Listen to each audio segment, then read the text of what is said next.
Hola, ¿qué tal? Te habla Robert Mafla de Planeación Digital y en este video vamos a aprender cómo se desarrollan las páginas web. Vamos a entender cuál es su funcionamiento dentro de nuestro navegador y también vamos a entender cuál es el camino de un desarrollador web por si quieres dedicarte a esto y tengas una metodología de estudio. ¿Listo?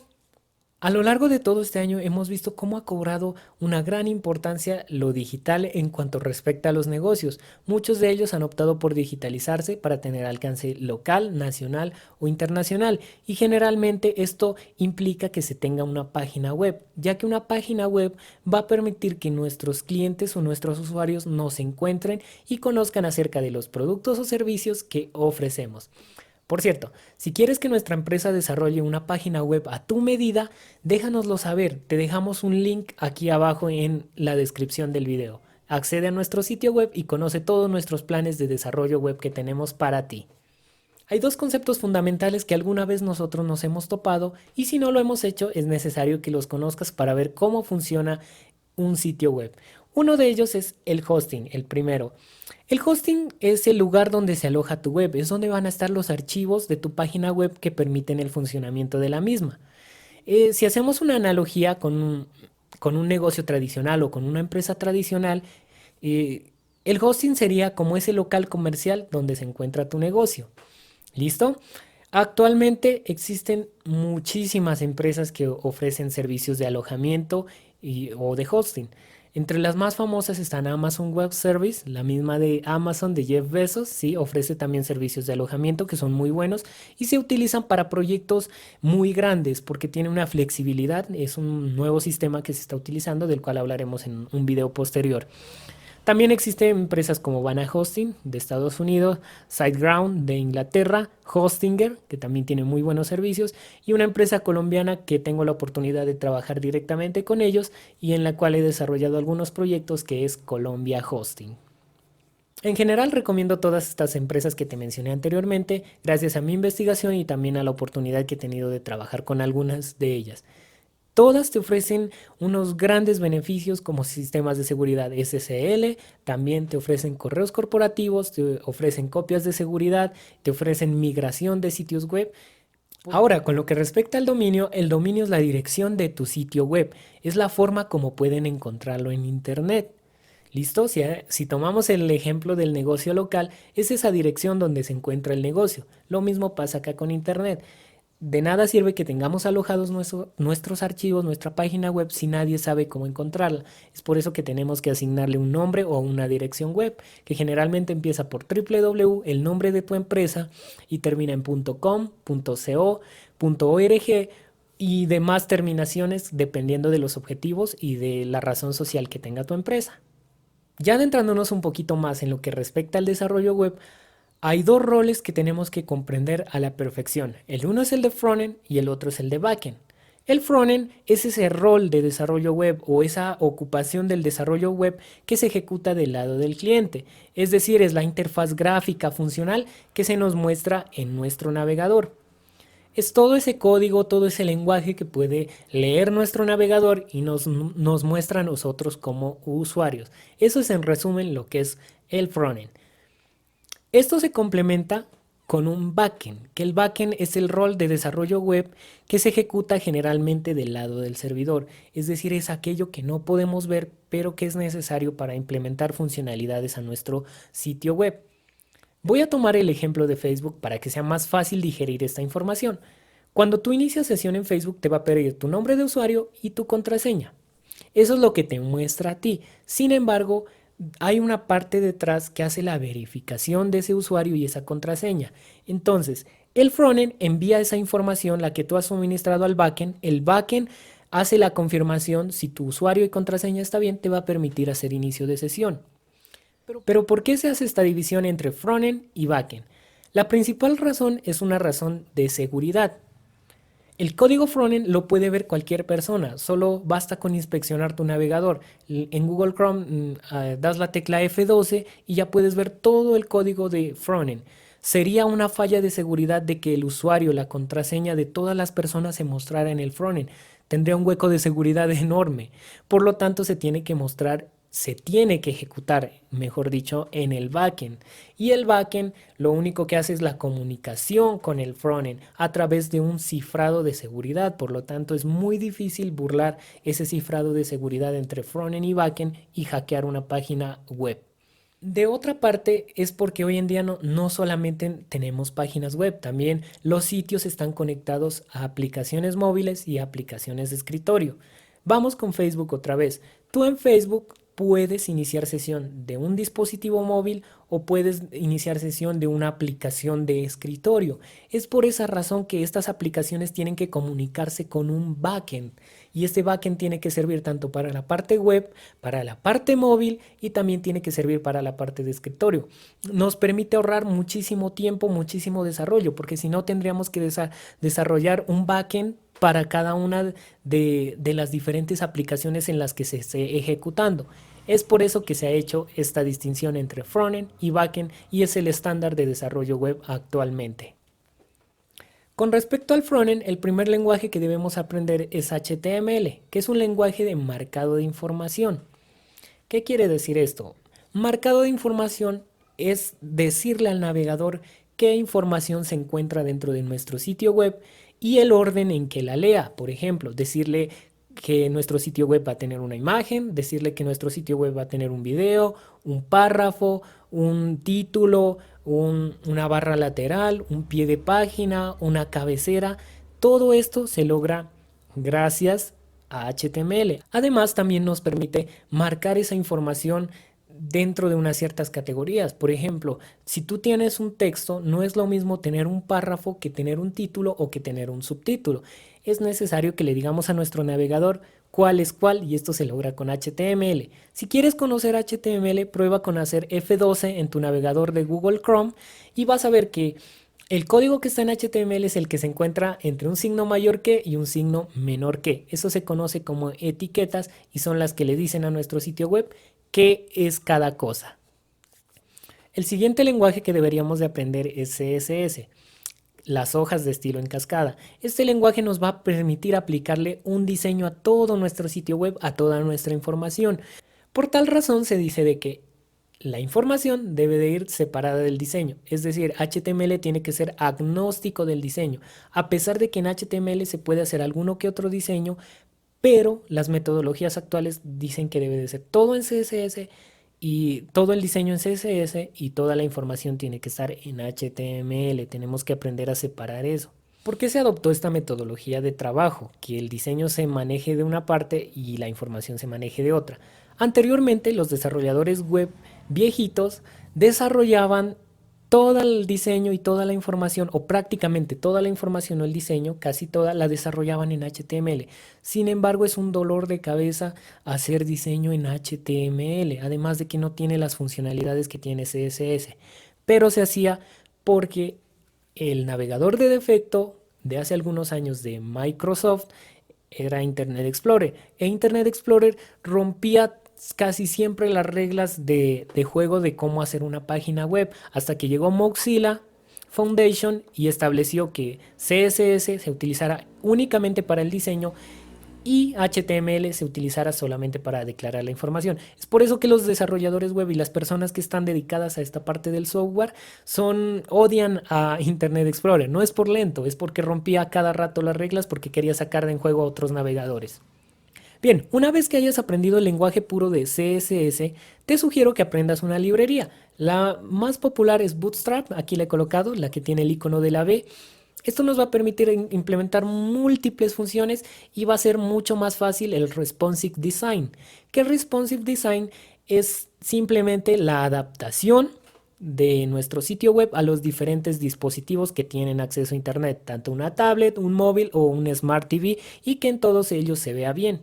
Te quiero hacer una aclaración y es que HTML y CSS no son lenguajes de programación. Hasta ahora no hemos visto nada de programación. Sin embargo, actualmente se han desarrollado tecnologías que permiten que CSS tenga unas ciertas características de lenguaje de programación. Las dos tecnologías más utilizadas son LESS y SAS. ¿Y por qué se hace esto?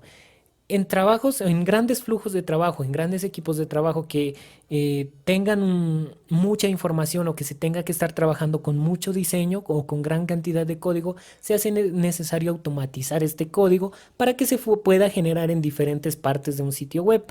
Por eso se ha desarrollado todas estas tecnologías para hacer un proceso mucho más fácil trabajar con CSS en sitios tan grandes.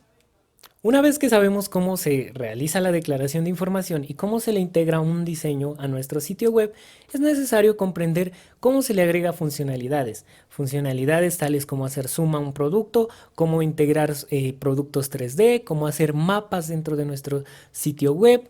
Infinidad de funciones, esto se logra con JavaScript. JavaScript es el lenguaje estándar de nuestro navegador. Ha desplazado a otros lenguajes como es Flash. Muchos navegadores ya no dan soporte o no van a dar soporte próximamente a Flash, y muchas páginas web que basaban su lenguaje de funcionalidades en Flash van a dejar de tener soporte muy pronto y van a dejar de funcionar dentro de los navegadores. De igual manera, una vez que aprendamos el lenguaje puro de JavaScript, es necesario que conozcamos los frameworks y las librerías que permiten que el desarrollo se haga de una manera mucho más fluida y se agreguen funcionalidades mucho más específicas. Por ejemplo, entre los más famosos están Angular, que es desarrollado por Google, está Vue.js y React.js. No digo que uno sea mejor que el otro, simplemente son diferentes y sus metodologías de trabajo son muy distintas. Sin embargo, prueba uno u otro después de que conozcas el lenguaje y decide con cuál te vas a quedar.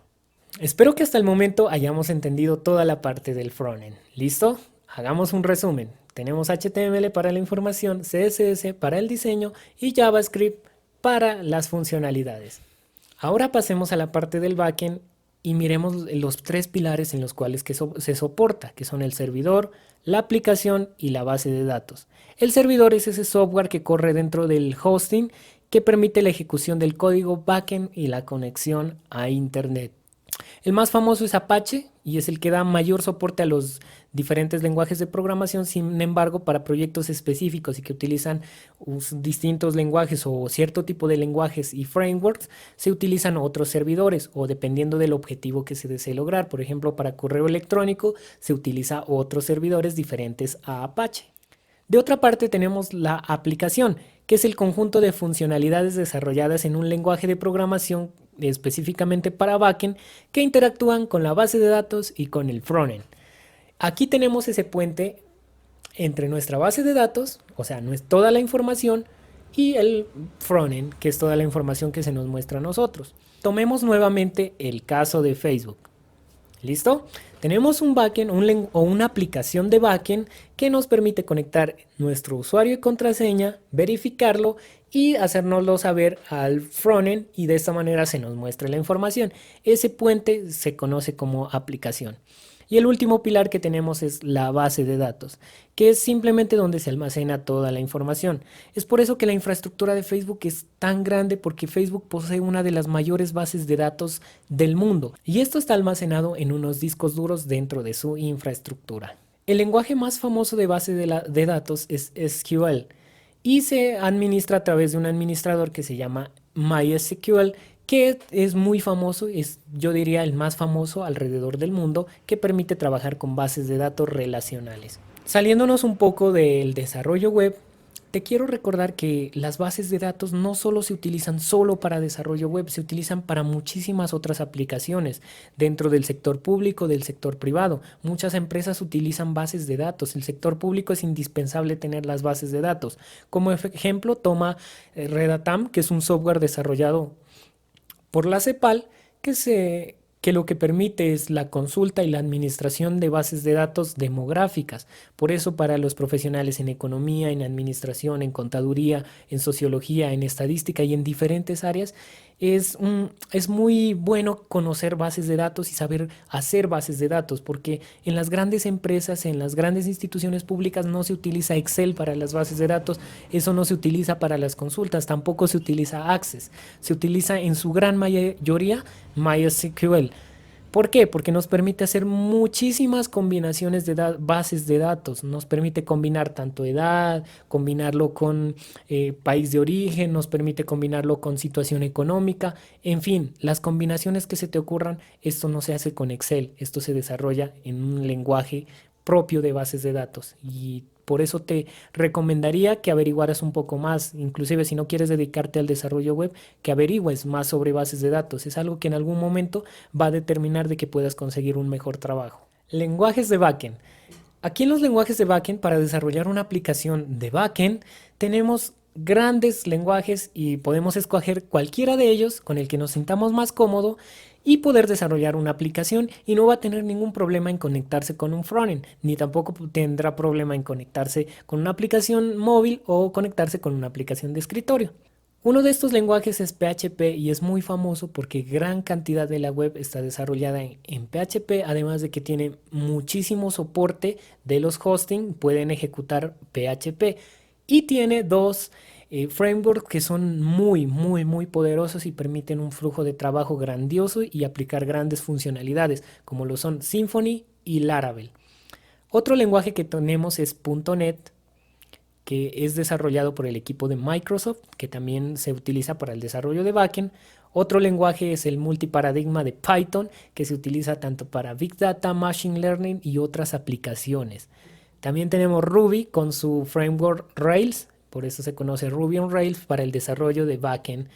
También tenemos Node.js, que Node.js implementa JavaScript del lado del servidor. Y un lenguaje nuevo que ha sido desarrollado por Google e impulsado por Google, que es Go. Bueno, ¿qué otra herramienta se hace necesaria para poder hacer desarrollo web? Y no solo para desarrollo web, esta se utiliza para escribir código en diferentes partes, también se utiliza para Big Data, Machine Learning y es el control de versiones. Saber controlar versiones es uno de los requisitos fundamentales para trabajar en la industria del software. ¿Por qué? Cuando nosotros nos enfrentamos a la escritura de un código, nos enfrentamos a los problemas de cometer errores. Siempre se comete errores y es algo normal, es algo natural. Y es necesario que podamos volver a la versión anterior o que podamos hacer una comparación de versiones y saber por qué nuestra anterior versión funcionaba y por qué esta versión no funciona ahora. Y esto se logra gracias a los sistemas de control de versiones. El más famoso es Git y GitHub, que es un control de versiones en la nube. Se utilizaba anteriormente Subversion, pero ha perdido relevancia porque Git hace mucho mejor el trabajo, tiene muchas más herramientas y nos permite un mejor flujo de trabajo. Un control de versiones nos ayuda a ahorrar lo que hacíamos antes, que era guardar el mismo archivo y guardarlo como versión 1, luego versión 2, luego versión final final, luego versión final final, que eso en últimas, si tú escribes mucho código, se hace casi, ¿cómo te puedo decir? Se hace muy desordenado trabajar de esta manera. Por eso se trabaja ahora con los controles de versiones. Y no solo se utilizan para la industria del software o para la industria del desarrollo web. También se utiliza para los analistas de datos, las personas que trabajan las partes econométricas con programación. También es recomendable que trabajen con Git. Una vez que conocemos la parte del frontend y la parte del backend, vamos a conocer una serie de tecnologías que se conocen como los gestores de contenido o CMS, que nos permiten hacer todo esto más fácil. Y muchos de los que ya conocen más o menos este mundo web van a decir, bueno, ¿por qué tener que seguir todo ese camino de desarrollar código si hay programas que me permiten hacer una página web sin programar, como WordPress, Wix y entre otros? Es la gran pregunta. No digo que lo uno sea mejor que lo otro, pero te voy a decir en cuándo se ocupa uno o cuándo se ocupa otro. Por lo general, el más famoso gestor de contenido o sistema de administración de contenido es WordPress. ¿Listo? WordPress tiene una gran comunidad detrás, además de que las estadísticas muestran que casi el 30% de la web está realizada con WordPress. Muchos sitios web están desarrollados con WordPress por las funcionalidades y la practicidad que tiene, que casi sin escribir código podemos hacer un sitio web. Y hay muchas empresas que dan soporte y que crean soluciones y tecnologías de apoyo y complementarias a WordPress que permiten implementar casi cualquier tipo de sitio web. Y entonces, ¿por qué utilizar código escrito y no utilizar un gestor de contenido? Dependerá de la utilidad a la que le deseemos dar, pero en general, crear el contenido desde cero nos permite tener un mayor control sobre todo nuestro sitio web. Vamos a poder modificar hasta el último detalle y vamos a poder agregar funciones específicas o funciones a medida del cliente, porque habrán ciertos clientes que deseen ciertas funcionalidades. Por ejemplo, una página web de reserva de tiquetes de avión. Esto va a ser mucho más factible realizarla con un diseño web a medida, con un desarrollo web a medida. También puede ser una reserva de hoteles, es mucho mejor desarrollarla con código, escribiendo todo el código y con una tecnología a medida. Es por estas razones que se ocupa lo uno para unas cosas o lo otro para otras cosas, dependiendo de la funcionalidad. Tomemos el ejemplo de planeación digital.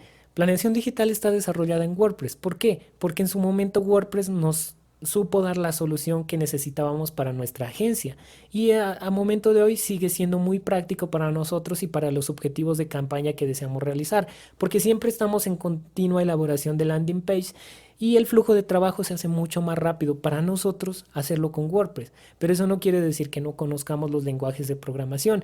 El problema que tienen muchos es que hacen las páginas en WordPress, pero se enfrentan a unos problemas porque WordPress sí genera algunos problemas, algunos inconvenientes en algunos casos. Y se van a topar de que como no conocen la web, no conocen lo que hay el desarrollo por detrás, no saben cómo solucionarlos. Y es por eso que si así se conozca un gestor de contenido, es importante también conocer cómo se desarrolla el código. Además de que WordPress también nos permite manipular su código y si necesitamos alguna función, podemos crearla sin ningún problema. Tenemos muchísima oferta también de gestores de contenido. Tenemos Wix, que no lo recomiendo por ciertas funciones que se quedan cortas a lo largo del desarrollo y en la escalabilidad de un proyecto.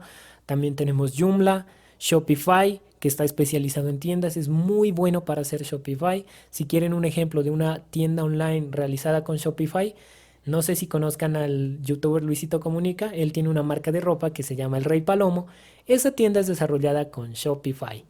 También tenemos Drupal, que nos permite un manejo de inventarios enorme, igual PrestaShop. Estas son soluciones muy buenas cuando se manejan inventarios muy grandes.